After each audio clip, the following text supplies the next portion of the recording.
Hi friends, welcome to Fragrance of My Life. இன்றைக்கி நம்ம கிச்சன்லேருந்து எனக்கு ரொம்பவே பிடிச்ச வல்லாரை கீரை பொரியல் எப்படி செய்கிறதுன்னு பார்ப்போம் வாங்க. ஏற்கனவே நம்ம சேனலில் வல்லாரை துவையல் எப்படி செய்கிறதுன்னு போட்டிருக்கோம். மிஸ் பண்ணவங்க போய் பார்த்துக்கோங்க. ஐ பட்டனில் லிங்க் கொடுக்குறேன். ரெசிபிக்குள்ளே போகிறதுக்கு முன்னாடி நம்ம சேனலை நீங்கள் சப்ஸ்கிரைப் பண்ணாமல் இருந்தீங்கன்னா சப்ஸ்கிரைப் பண்ணிவிடுங்க. அப்படியே பக்கத்தில் இருக்க பெல் பட்டனை தட்டி அப்படியே ஆல்னு கொடுத்துட்டிங்கன்னா நான் போடுற வீடியோஸ் அப்டேட்ஸ் எல்லாமே நீங்கள் மிஸ் பண்ணாமல் பார்க்கலாம். உங்களுக்கு நம்ம சேனலில் வர கண்டென்ட் பிடிச்சிருந்ததுன்னா மறக்காமல் சப்ஸ்கிரைப் பண்ணிவிடுங்க.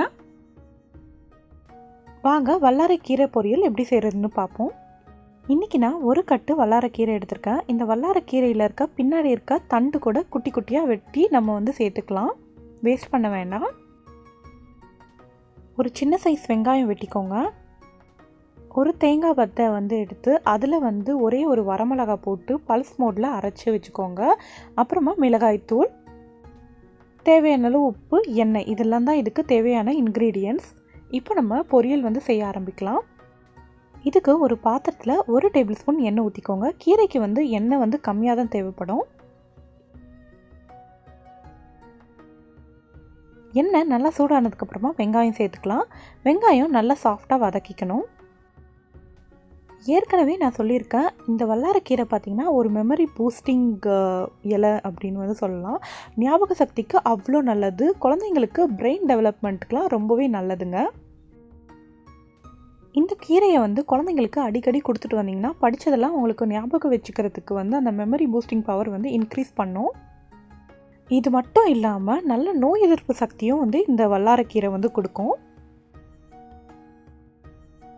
வெங்காயம் நல்லா வதங்கிடுச்சு. இப்போ ஒரு 1/2 டீஸ்பூன் மிளகாய்த்தூள் சேர்த்துக்கலாம்.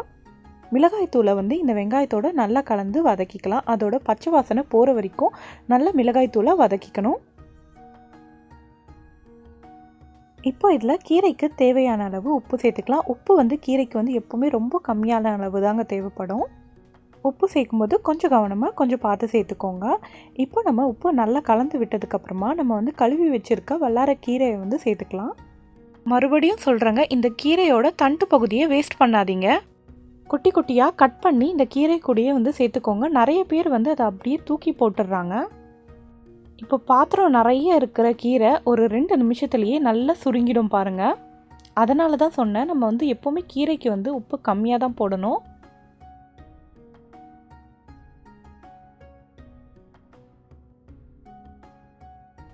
யூஸ்வலாகவே இந்த கீரை வேகிறதுக்கு கொஞ்சமாக நேரம் எடுக்கும். இந்த கீரை வேகிறதுக்குள்ளே ட்ரை ஆன மாதிரி இருந்ததுன்னா கொஞ்சமாக தண்ணி தெளித்து விட்டு வேக வைங்க. இந்த கீரையோட லீவ்ஸ் இலைகள் பார்த்திங்கன்னா கொஞ்சம் ஹார்டாக இருக்க மாதிரி தான் இருக்கும்.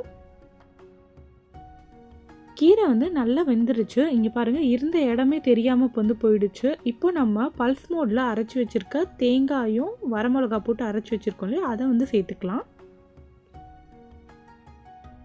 தேங்காய் சேர்த்ததுக்கு அப்புறமா நல்லா கலந்து விட்டுட்டு ஒரு நிமிஷம் போல் வதக்கிக்கோங்க போதும்.